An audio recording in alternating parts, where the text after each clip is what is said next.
It's Ninoy Aquino Day. Despite the current political crisis, victims of martial law are refusing to let historical revisionism win. Experts and hog racers are battling an animal disease that may affect the supply of pork. And is the DepEd zero dropout target to blame for producing non-readers in high school? Live streaming first before airing on GMA News TV, I'm Ato Maraulio. Stand with us, stand for truth. Matanong early. Important. Wala, napapayak lang kami. Baka naalala ko yun. Abot-abot yung problema sana. 36 years ago, the killing of Senator Ninoy Aquino snowballed into a popular uprising. Today, this generation is waging a different but related battle against historical revisionism. Edward Faraon reports. Simple ang pagtitipon para alalahanin si Senador Ninoy Aquino. Partikular ang pagpanaw niya ngayong araw na ito. 36 na taon na ang nakakaraan. Marahas na pagpaslang na gumising sa maraming Pilipino sa ilalim ng rehimeng Marcos. At kinalaunay na uwi sa People Power Revolution. Sa panahon ngayon kung kailan may ilang minamaliit yan, lalong dapat daw alalahanin ang nagawa ni Ninoy. And now I'll speak about my dad. That's the whole point there. They want to rewrite history. I'm just showing you me. And in showing you me, and showing you how I've raised my children, I'm reminding you of my parents. Pinapaalala ko kung ano yung values na binigay sa akin ni Ninoy at Kris Aquino. Naging pagkakataon din ito para magkaayos ang mga nagkatampuhan. I'm sorry for everything that happened. I can publicly say it.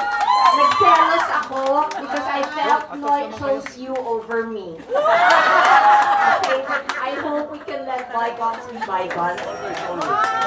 Kumat maraming dumalong malapit kay Ninoy, wala ang anak niyang si dating Pangulong Ninoy Aquino. I was told to say, sabihin mo na lang hindi sumipot dahil nandito ka. But I want you to know the truth. He's not okay. I am not at liberty to say what's wrong with him. These 3 years have been tough on him. He's alone in Times Street. He is not well. Imagine ninyo, picture your life. You did a good job. Hindi ka nagnakaw, pero araw-araw lahat na ng pira, lahat na ng pagsisinungaling, tinatanggap mo yon. So I'm asking all of you now, kung mahal niyo siya, kung may nagawa siyang kabutihan para sa inyo, tumayo naman kayo para sa kanya. Yes! Because it's only in speaking the truth that you can combat the lies. Hanggang sa isa pang pagtitipon sa Plaza Miranda sa Maynila, pagkontra sa pagbali ng kasaysayan ang tema. Doon, ginunita naman ang pagbomba sa meeting de avance ng Liberal Party sa parehong lugar noong August 21, 1971. Mabuhay ang Pilipinas! Ginugunita ngayong araw ang iko-48 na anibersaryo magmula na mangyari ang Plaza Miranda bombing. Kahit na inulan ang programa, hindi nagpatinag ang mga supporters ng Liberal Party. Isa sa mga dumalo sa programa sa Plaza Miranda si Teodoro Dato Jr. na kinulong ng 7 buwan noong martial law noong 1975. Since bombing of Plaza Miranda, 48 years ago, 22 ako noon ngayon, so 70 years old na ako ngayon. Hindi na kami dito tumuloy kasi marami ng tao. So sabi namin, ano nangyari? Sabi namin. So siguro dapat victim din kami kung nandito rin pala kami na. Ayon sa Liberal Party, walang tangkang historical revisionism ang magbabago ng kasaysayan. Paraan raw ang pagsasabi ng totoo upang dakilain ang alaala ng Plaza Miranda. Sana kayo mga millennials, pagpatuloy nyo rin ang pag-aaral sa inyong mga sarili, alamin ang totoong kasaysayan ng bansa. Hindi po kami natatakot kasi kung lahat po tayo matatakot, sino pa ang tututol? Hindi po importante sa amin kung gaano kami karami. Alam po namin nakakaunti lang kami. Dahil kakaunti lang po, may lakas ng loob. I am Edward Faraon, and I stand for truth. Posibleng makalaya na raw ang convicted rapist at murderer na si dating Calauan Laguna Mayor Antonio Sanchez. That's despite the 7 counts of reclusión perpetua meted against him for masterminding the gang rape and killing of UP Los Baños student Mary Eileen Sarmenta and the killing of Sarmenta's boyfriend, Alan Gomez. Sabi ni Bucor Chief Director General Nicanor Faldon, posibleng makasama si Sanchez sa libo-libong bilanggong makikinabang sa Republic Act 10592. The said law aims to shorten sentences of prisoners based on services they rendered inside prison. Justice Secretary Minardo Guevara confirmed the possibility. We have yet to know the kind of calculation that resulted to the reduction of the sentence, as the minimum years of imprisonment for reclusión perpetua is 20 years per count. Martial law ended 2 years before Ninoy Aquino's assassination, but human rights violations continued after that, and even to this day. Richard Haydayan discusses why the protection of human rights is important. President Rodrigo Roa Duterte displayed his profound knowledge of geography when he mentioned Iceland in a speech. Iceland, ano ang problema ng Iceland? Ice lang. So you can understand why there is no crime and they just go about eating ice. Wait, what? That's probably a dad joke, right? Anyway, what's all the fuss about Iceland? Well, nag-file sila ng resolution sa United Nations Human Rights Council to investigate the drug killings dito sa ating bansa. And as with all critics of his anti-drug war, Duterte predictably lashed out.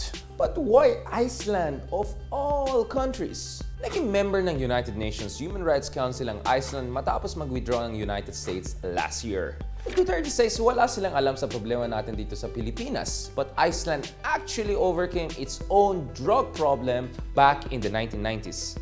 FYI, yung kabataan ng Iceland, hindi sila kumakain ng yelo. They drank alcohol, smoked cigarettes, and yes, took drugs. Pero baliwala lahat yan dahil ngayon na-trigger nila si Paolo Duterte on his least favorite topic, human rights. Do not ever commit the mistake of going into drugs. Because if it will destroy my country, I will kill you. Ito yung position ni Paolo Duterte ever since he rose to power 3 years ago. Country over individual. Problem though is that human rights are based on individual rights. All human beings are born free and equal in dignity and rights. Before this, rights didn't determine the worth of a person. Rulers did. In monarchies, for example, people weren't really citizens, but more of just subjects. They didn't have rights, only privileges granted by the king or the queen. In some societies, the worth of a person was attached to their place in the pecking order. So if you're a slave, you have no rights whatsoever. In the days of slavery in the United States, slaves weren't even counted as full human beings. 3/5 human being lang daw sila. And in Nazi Germany, Jews were thoroughly stripped of their basic humanity in the so-called concentration camps. The principle of human rights was developed in order to prevent such atrocities. And guys, human rights is not a Western alien value. In fact, tayo mismo ay nag-contribute to the establishment of the United Nations Universal Declaration of Human Rights. And in fact, this is also enshrined sa ating saligang batas. No person shall be deprived of life, liberty, or property without due process of law, nor shall any person be denied the equal protection of laws. Kaya hindi pwede na baliwalain yung individual rights ng ating citizens supposedly in the interest of the country. So ang sinasabi ba natin dito is that anyone can just violate our basic laws? Well, hindi yan pasok sa human rights. Ang pasok kailangan munang patunayan may paglabag bago sila parusahan. At napatunayan man o hindi, you can just kill people. That's not allowed under our laws. If we want to live in a society that is just, orderly, and fair, we should be governed by rights rather than rulers. The hunt for Gilas's first 12 continues. But first, magkakaroon muna sila ng tune-up game with the Adelaide 36ers. Bea Docyogan reports. The team captain of Gilas Pilipinas men's team, Gabe Norwood. June Mar Fajardo, Kiefer Ravena, Sa upcoming FIBA World Cup na gaganapin sa China ay inaasahang ipapamalas ng Gilas Pilipinas ang kanilang puso pagdating sa larangan ng basketball. Nagsama-sama ang 19 players sa send-off celebration ng Gilas Pilipinas. At sa 19 players, mamimili ng 12 players na magre-represent ng Pilipinas sa 2019 FIBA World Cup. Umaasa rin silang makakasama ang NBA player na si Jordan Clarkson sakaling mapayagan ng FIBA. It's always an opportunity for the team to grow. Ngayon pa lang nakakaramdam na ng pressure ang team captain na si Gabe Norwood. For the tournament itself, there's many challenges in terms of size and strength, and that's things that we need to turn into a positive and hopefully go out and execute our game plan as best as we can. Napabilang ang Gilas Pilipinas sa Bracket D kung saan makakalaban nila dito ang Italy, Serbia at Angola. We're doing extra work. We're working really hard and trying to catch up. We're making adjustments from our experiences in Spain. Bago mamili ng Final 12 ay haharap muna sila sa Adelaide 36ers ng Australian National Basketball League. Ano man ang maging resulta, umaasa ang mga Filipino players na makukuha nila ang buong suporta ng mga Pilipino. I am Bea Dokyogen and I stand for truth. May animal disease na tumama sa ilang alagang baboy sa buong bansa. The Agriculture Department hasn't revealed what it is exactly and how widespread the problem is, but they're already investigating. Izzy Lee reports. Halos lahat ng inahin ko dyan na gumugo ang ilong. Mamamatay siyang bigla. Kinumpirma ng Department of Agriculture, tumaas ang hog mortality rate o ang pagdami ng mga baboy na namamatay sa bansa ngayong taon ng 20% mula sa average nitong 3 to 5% pig mortality rate. Isa sa mga pinagsususpetsahang rason, ang African swine fever virus. Ang African swine fever ay isang uri ng viral disease na tumatama lang sa baboy. Maaari itong matransmit from one swine to another sa pamamagitan ng direct contact, ticks and biting flies, pagkain ng food waste, at sa mga contaminated na gamit. Clinical signs include high fever, loss of appetite, hemorrhages, and death which follows 2 to 10 days. Nilinaw ng Bureau of Animal Industry na hindi dumadapo ang African swine fever sa tao. Bagamat namamatay ang African swine fever virus sa temperature na at least 160 degrees Celsius, pinapayuhan ng Bureau ang publiko na siguraduhing safe ang pinagkukunan ng karne ng baboy. Ito si Mang Robert, nag-aalaga ng baboy. Mayroon siyang 14 na baboy pero sa loob ng 2 linggo ngayong buwan, patay lahat. Yung katawan kasi ng baboy ko, nag-violate. Nag-uumpisa sa puno ng tainga, tapos buong katawan na, o nanghihina na. Tapos dumudugo ang ilong. Kung ito kulungan ng baboy na ito, 14 piraso, wala na, namatay na lahat. Sa kalagitnaan ng aming pag-uusap, biglang lumayo si Mang Robert. Naluluha. Ito lang kasi ang tanging niyang kabuhayan. Bukod pa riyan, napatayan din siya ng bagong silang na sanggol. Wala na, papayak lang tuloy. Baka naalala ko yun. Kaya nga, abot-abot yung ko. Abot-abot yung problema sana.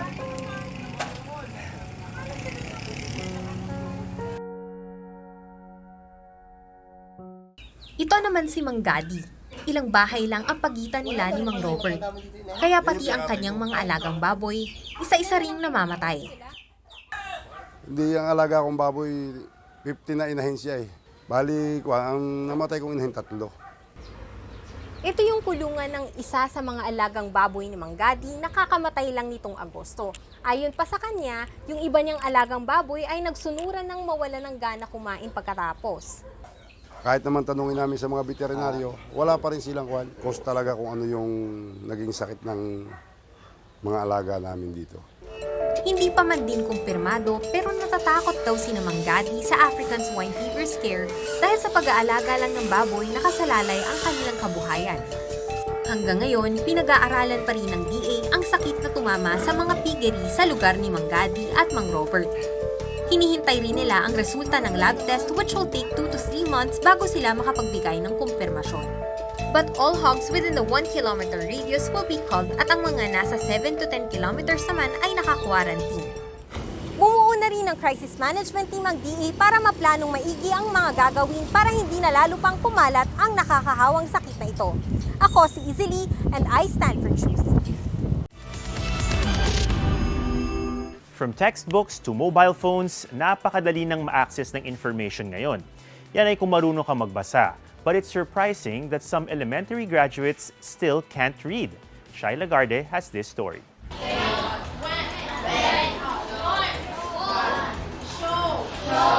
Matalong early.